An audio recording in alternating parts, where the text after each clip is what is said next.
কেন্দ্র করে অনেক এলাকায় দেখা যায় রুটি হালুয়া এটা বানিয়ে থাকে, আবার গরু জবাই করে থাকে। করে কি করে না বলে?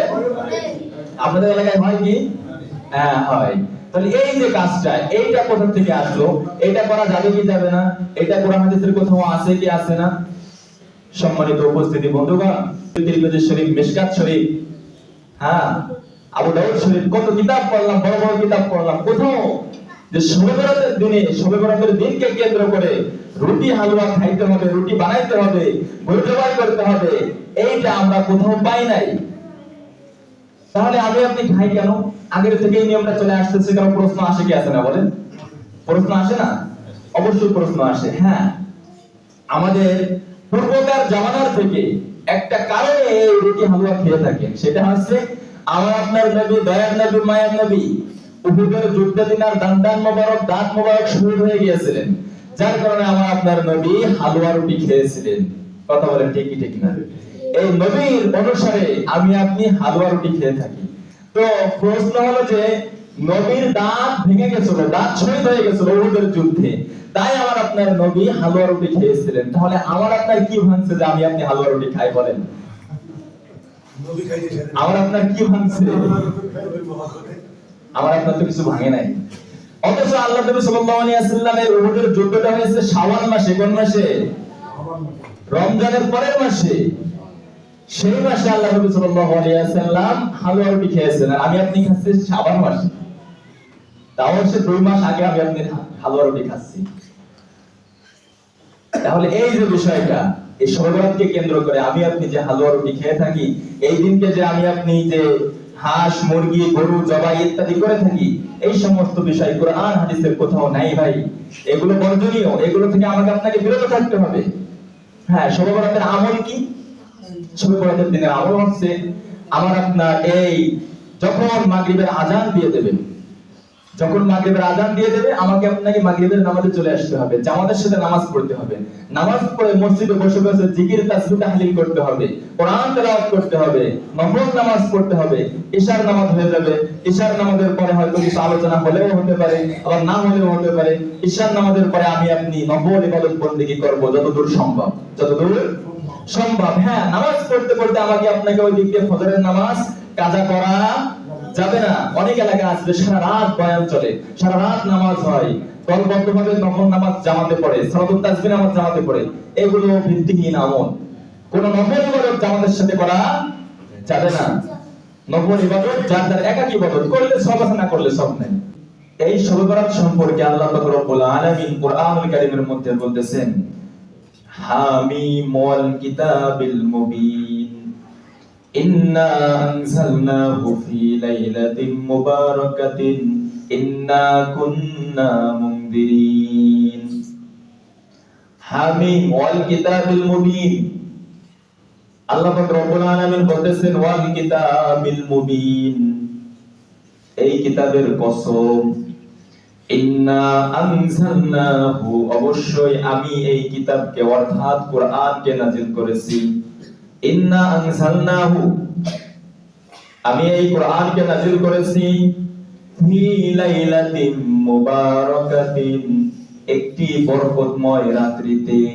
ইন্না কুন্না মুনদিরিন, মানুষকে সতর্ক করে দিতে, মানুষকে সতর্ক করার জন্য আমি একটি বরকতময় রাত্রিতে এই কোরআনকে নাযিল করেছি। তাহলে আমাকে আপনাকে একটু বুঝতে হবে যে কোন রাত্রে নাযিল করেছে বলে? বরকতময় রাত্রিতে। কোন রাত্রে? বরকতময় রাত্রিতে আল্লাহ পাক রব্বুল আলামিন এই কোরআনকে নাযিল করেছেন মানুষকে সতর্ক করে দেওয়ার জন্য।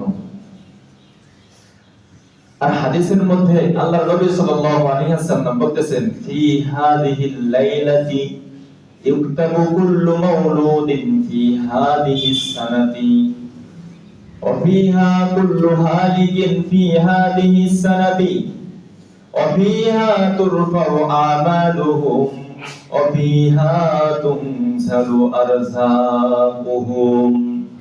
ফি হাযিহিল লাইলাতি, এই রাত্রিতে, ইকতাবু কুল্লু মাউলুদিন ফি, ইকতাবু কুল্লু মাউলুদি বনি আদম ফি হাযিহিস সানাতি। এই আগামী একটা বছর, সারা বছর কত মানুষ জন্ম লাভ করবে। অফিহা কুল্লু হালিকিন ফি হাযিহিস সানাতি, এবং আগামী একটা বছর কত মানুষ দুনিয়ার থেকে মারা যাবে।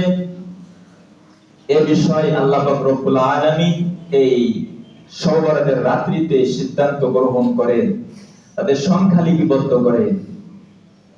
অফিহা তুরফাউ আমালুহুম অফিহা তুনজালু আরযাকুহুম, এবং মানুষের সারা বছরের যত আমল আছে সমস্ত আমলকে এই দিনেই আল্লাহ পাক রব্বুল আলামিনের কাছে পেশ করা হয়। অফিহা তুনজালু আরযাকুহুম, এবং এই রাত্রিতে আগামী একটা বছর মানুষ তার ব্যবসায় কত উন্নতি হবে কি হবে না, তার আয় রোজগারের মধ্যে উন্নতি হবে কি হবে না, এ বিষয়ে, অর্থাৎ তার রিজিকে যত, তার ভাগ্যে যত রিজিক আছে, যা কিছু সে উপার্জন করতে পারবে, সর্ব বিষয় এই রাত্রিতে আল্লাহ পাক রব্বুল আলামিন নির্ধারণ করে। প্রিয় উপস্থিতি বন্ধুগণ, অথচ আমরা জানি যে আল্লাহ পাক রব্বুল আলামিন অন্য আয়াতের মধ্যে আমাদেরকে জানাইতেছেন, বলতেছেন ইন্না আনজালনাহু ফি লাইলাতিল কদর, অবশ্যই আমি এই কোরআনকে নাযিল করেছি, অবতীর্ণ করেছি ফি লাইলাতিল কদর, কদরের রাত্রিতে কোরআনকে নাযিল করেছি। তাহলে এই দুটো আয়াতের মধ্যে একটা সাংঘর্ষিক হয়ে যাচ্ছে বোঝার ক্ষেত্রে। একটু লক্ষণীয় বিষয় সকলের মনোযোগ আকর্ষণ করতেছি যে আল্লাহ তাআলা বলেছেন আগের আয়াতের মধ্যে সূরাতুদ দুখানের 3 নম্বর আয়াতের মধ্যে আল্লাহ পাক রব্বুল আলামিন বলতেছেন ইন্না আনজালনাহু ফি লাইলাতিন মুবারাকাতিন ইন্না কুন্না মুনজিরিন। এই বিষয়টা না বুঝতে পারলে আমি আপনি কিছুই বুঝতে পারবো না। যে আল্লাহ তাআলা বলতেছেন যে আমি এই কোরআনকে নাযিল করেছি একটি বরকতময় রাত্রিতে। কোন রাত্রিতে বলে? বরকতময় রাত্রিতে। তো এই আয়াতের বিষয় যারা মুফাসসিরগণ আছেন, তাফসীরকার আছেন, তিনারা দুই ভাগে বিভক্ত হয়ে গেছেন। কয় ভাগে বলে? দুই ভাগে। কেউ কেউ বলতেছেন এই যে লাইলাতুল মুবারাকাতিন, এই বরকতময় রাত বলতে আল্লাহ পাক রব্বুল আলামিন শবে বরাতকে বোঝাইছেন। আবার কেউ কেউ বলতেছেন যে না, এই বরকতময় রাত বলতে আল্লাহ পাক রব্বুল আলামিন শবে কদরকে বোঝাইছে, শবে কদরকে বোঝাইছে। আবার এখানে আরেকটা বিষয় আছে, সেটা হচ্ছে যে আল্লাহর নবী সাল্লাল্লাহু আলাইহি ওয়াসাল্লাম বলতেছেন ফি হাযিহিল লাইলাতি ইকতাবা কুল্লু মাউলুদিন বনি আদম ফি হাযিহিস সানাতি। এই রাত্রিতে আল্লাহ পাক রব্বুল আলামিন আগামী একটা বছরে কত মানুষ, কত আদম সন্তান জন্ম লাভ করবে, এই রাত্রিতে আল্লাহ পাক রব্বুল আলামিন লিপিবদ্ধ করেন, এবং কত মানুষ মারা যাবে সেই সিদ্ধান্ত আল্লাহ পাক রব্বুল আলামিন এই রাত্রিতে গ্রহণ করেন। আবার বলতেছেন যে মানুষের সারা বছরের আমল এই রাত্রিতে আল্লাহ পাক রব্বুল আলামিনের কাছে উঠিয়ে নিয়ে যাওয়া হয়, পেশ করা হয়, এবং মানুষের রিজিক আগামী একটা বছর সে কি কি রিজিক পাবে সেটাও এই রাত্রিতে লিপিবদ্ধ করা হয়, ফয়সালা করা হয়। তাহলে এই হাদিসের দিকে তাকাইলে মনে হচ্ছে যে না, এই আয়াতটা মনে হয় এই শবে বরাতকে কেন্দ্র করে মনে হয়, শবে বরাতের একটা বরকতময় রাত যেহেতু। তো হযরত ইবনে আব্বাস রাদিয়াল্লাহু তাআলা আনহু তিনি এই আয়াতের ব্যাখ্যা শুরু করতেছেন, তিনি ব্যাখ্যা বলতেছেন যে আল্লাহ তাআলা শবে কদরের রাত্রিতে, আবার এই সেম হাদিস, এরকমই একটা হাদিস আছে যে আল্লাহ তাআলা শবে বরাতের রাত্রিতে মানুষের রিজিকে যা কিছু হবে, মানুষের তাকদীরে যা কিছু ঘটবে আগামী একটা বছর, শবে কদরের রাত্রিতে আল্লাহ পাক রব্বুল আলামিন ফয়সালা করেন। তাহলে বিষয়টা কেমন হয়ে গেল যে শবে বরাত এবং শবে কদর দুইটা কেমন জানি একই বিষয় হয়ে যাচ্ছে।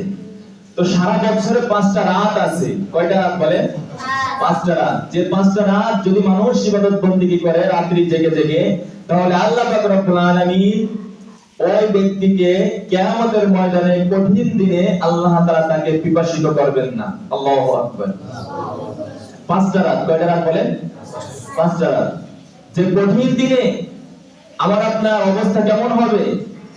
এক ফোঁটা পানির জন্য মানুষ কাতরাইতে থাকবে, পিপাসায় মানুষ আকুতি কাকুতি বিরতি করতে থাকবে, এমন কঠিন মুহূর্তে আল্লাহ পাক রব্বুল আলামিন যে সমস্ত বান্দা, যে সমস্ত বান্দি এই 5টা রাত জেগে জেগে আল্লাহ পাক রব্বুল আলামিনের দরবারে ইবাদত বন্দেগী করবে, তাদেরকে এই কঠিন দিনে কিয়ামতের ময়দানে আল্লাহ পাক রব্বুল আলামিন পিপাসিত করবেন না। তার মধ্যে থেকে একটা রাত হচ্ছে শবে বরাতের রাত। কি রাত বলে? শবে বরাতের রাত। এজন্য আমি আপনি সকলে এই শবে বরাতে ইবাদত বন্দেগী করার জন্য রাজি আছি তো ইনশাআল্লাহ? ইনশাআল্লাহ। আল্লাহ তাআলা কবুল করুন, সকলে বলে আমিন। আমিন। আচ্ছা, তাহলে শবে বরাত সম্পর্কে যে হযরত ইবনে আব্বাস রাদিয়াল্লাহু তাআলা আনহুর পক্ষ থেকে যে ব্যাখ্যাটা আমরা জানতেছিলাম, হযরত ইবনে আব্বাস রাদিয়াল্লাহু তাআলা আনহু বলতেছেন, আল্লাহ পাক রব্বুল আলামিন মানুষের রিজিক সম্পর্কে, মানুষের আগামী একটা বছর তার রিজিকে কি ঘটবে এবং এই বছর কত মানুষ জন্মগ্রহণ করবে এবং এই বছর কত মানুষ দুনিয়ার থেকে বিদায় নিয়ে পরকালের জন্য পাড়ি দিয়ে চলে যাবে, এই বিষয়ে আল্লাহ পাক রব্বুল আলামিন শবে কদরের রাত্রিতে ফয়সালা করেন। শবে কদরের রাত্রিতে ফয়সালা করে লৌহে মাহফুজ নামক যে জায়গাটা আছে ওই জায়গাতে রেখে দেন এবং শবে বরাতের রাত্রিতে আল্লাহ পাক রব্বুল আলামিন ফেরেশতাদের কাছে এই জিনিসটা, এই দায়িত্বটা সুপর্দ করে দেন। সুবহানাল্লাহ, কত সুন্দর ব্যাখ্যা। এবং এই দায়িত্বপ্রাপ্ত ফেরেশতা যারা আছে তারা সারা বছর এই দায়িত্বকে কার্যকর করতে থাকে।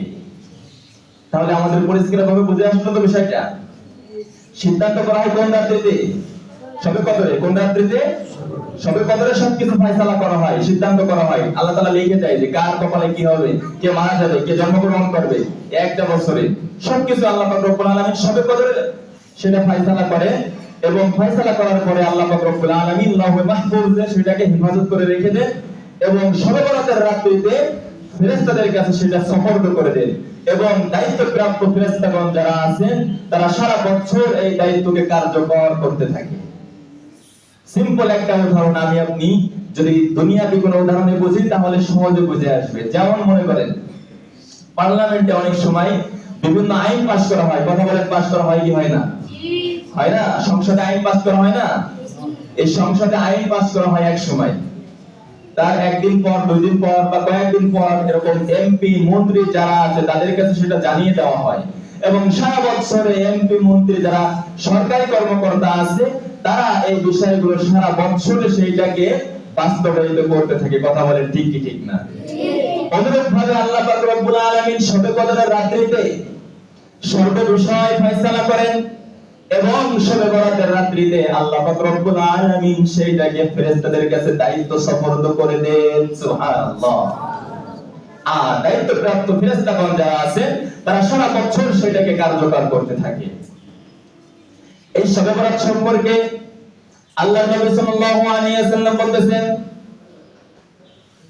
যখন তোমাদের মধ্যে শাবান মাসের 14 তারিখের রাত চলে আসে, ফাকুমু লাইলাহা ওয়াসুমু ইয়াওমাহা ফাইন্নাল্লাহা তাআলা ইয়ানজিলু ফিহা লিগুরুবিশ শামসি ইলাস সামাঈদ দুনিয়া ফায়াকুলু আলা মিন মুস্তাগফিরিন ফাআগফির লাহু আলা মুস্তারজিকিন ফাআরযুকহু আলা মুবতালা ফাওয়াফি আলা কাযা হাত্তা ইয়াতুল ফাজর। আল্লাহ নবী সাল্লাল্লাহু আলাইহি ওয়াসাল্লাম বলতেছেন, যখন তোমাদের মধ্যে শাবান মাসের 14 তারিখে রাত চলে আসে, ফাকুমু লাইলাহা ওয়াসুমু ইয়াওমাহা, ফাকুমু লাইলাহা তোমরা রাত্রি ইবাদত বন্দেগী করার জন্য, রাত্রি ইবাদত বন্দেগী করার জন্য রাত্রি জাগরণ করো, ওয়াসুমু ইয়াওমাহা এবং পরের দিবসে রোজা রাখো। তাহলে হাদিসের মধ্যে আল্লাহ নবী সাল্লাল্লাহু আলাইহি ওয়াসাল্লাম শবে বরাত সম্পর্কে কি বললেন, যে যখন তোমাদের মধ্যে শাবান মাসের 14 তারিখে রাত চলে আসে তখন তোমরা ইবাদতের উদ্দেশ্যে রাত্রি জাগরণ করো, রাত্রি জাগরণ করো। ফাকুমু লাইলাহা ওয়াসুমু ইয়াওমাহা এবং পরের দিবসে একটা রোজা রাখো। কয়টা রোজা রাখার কথা আছে বলেন? কয়টা? আমরা অনেকেই 2টা রাখি। কয়টা রাখি বলেন? 2টা রাখি, কিন্তু না, শবে বরাতের রোজা একটা। কয়টা বলেন? একটা। রাত্রি ইবাদত, পরের দিনে একটা রোজা। এটা হচ্ছে আমাদের করণীয়, এইটাই আমাদের করণীয়। এবং আমরা এই রাত্রি জাগরণ কেন করব? রাত্রি জেগে জেগে কেন ইবাদত বন্দেগী করব? এই ইবাদত বন্দেগী করলে আমার আপনার লাভ কি, ফায়দা কি? এই হাদিসের শেষ অংশে আল্লাহ পাক রব্বুল আলামিন বলতেছেন, আল্লাহ নবী সাল্লাল্লাহু আলাইহি ওয়াসাল্লাম জানাই দিতেছেন, ফা ইন্নাল্লাহা তাআলা ইয়ানজিলু ফিহা লিগুরুবিশ শামসি ইলাস সামাঈদ দুনিয়া ফায়াকুলু আলা মিন মুস্তাগফিরিন ফাগফির লাহু আলা মুস্তারজিকিন ফারযুকহু আলা মুবতালা ফাওয়াফি আলা কাযা হাত্তা ইয়াতুল ফাজর ফাইন্নাল্লাহ তাআলা, কেননা এই রাত্রিতে আল্লাহ পাক রব্বুল আলামিন ইয়ানজিলু ফিহা নেমে আসেন, আল্লাহ পাক রব্বুল আলামিন নেমে আসেন লিগুরুবিশ শামসি ইলাস সামাঈদ দুনিয়া, দুনিয়ার আসমানে চলে আসেন। দুনিয়ার আসমান বলতে বোঝায় আমাদের এই দুনিয়ার থেকে যে আসমানটা আমি আপনি দেখতে পাই, সপ্তম নম্বর আসমান এটাকে বলা হয়। তো হাদিসের মধ্যে নবী সাল্লাল্লাহু আলাইহি ওয়াসাল্লাম বলতেছেন, এই শাবান মাসের রাত্রিতে 14 তারিখ দিবাগত যে রাত আছে, অর্থাৎ আমাদের মঙ্গলবার দিবাগত যে রাত আছে, মঙ্গলবারের দিন যে রাতটা আমাদের আসবে, এবারের বছরের আমাদের আসবে শবে বরাতের রাত, সেই রাতটা। আর রোজা রাখতে হবে আমাদের বুধবারের দিনে। তো আল্লাহ পাক রব্বুল আলামিন, আল্লাহ নবী সাল্লাল্লাহু আলাইহি ওয়াসাল্লাম বলতেছেন, ফা ইন্নাল্লাহা তাআলা ইয়ানজিলু ফিহা লিগুরুবিশ শামসি ইলাস সামাঈদ দুনিয়া, লিগুরুবিশ শামসি ইলাস সামাঈদ দুনিয়া, আল্লাহ তাআলা এই দুনিয়ার আসমানে চলে আসেন সূর্য ডোবার সাথে সাথেই। 14 তারিখ দিবাগত যে রাত আছে, এই রাতে যখন সূর্য ডুবে যায়, মাগরিবের আজান দিয়ে দেয়, আল্লাহ পাক রব্বুল আলামিন এই সপ্তম নম্বর আসমানে, দুনিয়ার আসমানে চলে আসেন। দুনিয়ার আসমানে এসে আল্লাহ পাক রব্বুল আলামিন ডাকতে থাকেন, বলতে থাকেন, ফায়াকুলু আলা মিন মুস্তাগফিরিন ফাগফির লাহু আলা মুস্তারসিকিন ফারযুকহু আলা মিন মুস্তাগফিরিন ফাগফির লাহু, আছে কি কোন গুনাহগার ব্যক্তি, আছে কি কোন প্রার্থনাকারী, সে আমার কাছে প্রার্থনা করবে, গুনার মাফ চাইবে, আমি তার প্রার্থনাকে কবুল করব, আমি তার গুনাহকে মাফ করে দিব। আলা মুস্তারসিদিন ফারযুকহু, আছে কি কোন রিজিক প্রার্থনাকারী, আছে কি কোন অভাব ব্যক্তি, সে আমার কাছে রিজিক চাইবে, আমি তার রিজিককে পূরণ করে দেব। সুবহানাল্লাহ। আলা মুবতালা ফাওয়াফি, আছে কি কোন বিপদগ্রস্ত ব্যক্তি, সে আমার কাছে বিপদ থেকে মুক্তি চাইবে, আমি তার বিপদ থেকে তাকে মুক্তি দিয়ে দেব। আলা কাদা আল্লাহ পাক রব্বুল আলামিন এইভাবে বান্দাদেরকে ডাকতে থাকে হাত্তা ইয়াতুল ফাজ, একেবারে ফজরের আগ পর্যন্ত। আল্লাহু আকবার। তাহলে আমি আপনি কি জানতে পারলাম, কি বুঝতে পারলাম? যে শাবান মাসের 14 তারিখ দিবাগত রাত, এই রাত্রিতে আল্লাহ পাক রব্বুল আলামিন এই দুনিয়ার আসমানে চলে আসেন, সপ্তম নম্বর আসমানে এসে বান্দাদেরকে ডাকতে থাকে, ওগো আমার বান্দারা, কেউ কি আছো যে আমার কাছে ক্ষমা চাইবে, আমি তাকে maaf করে দেব।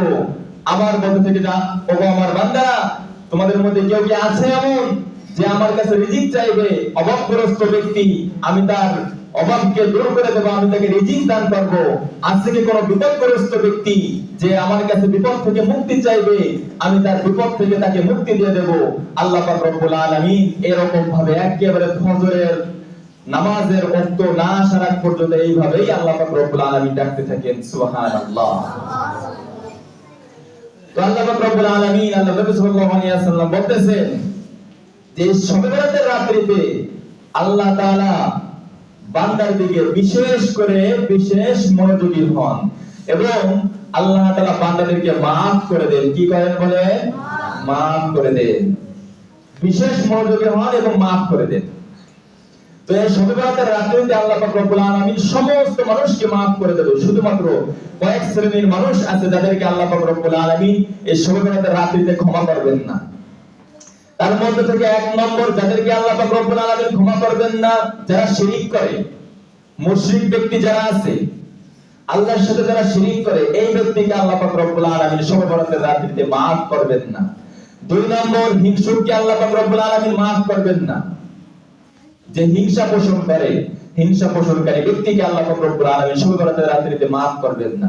3 নম্বর, আল্লাহ তাআলা পিতামাতার অবাধ্য সন্তান, পিতামাতার অবাধ্য সন্তান যারা আছে তাদেরকেও আল্লাহ পাক রব্বুল আলামিন এই শবে বরাতের রাত্রিতে maaf করবেন না। 4 নম্বর, আত্মীয়তা ছিন্নকারীকে আল্লাহ পাক রব্বুল আলামিন এই রাত্রিতে maaf করবেন না।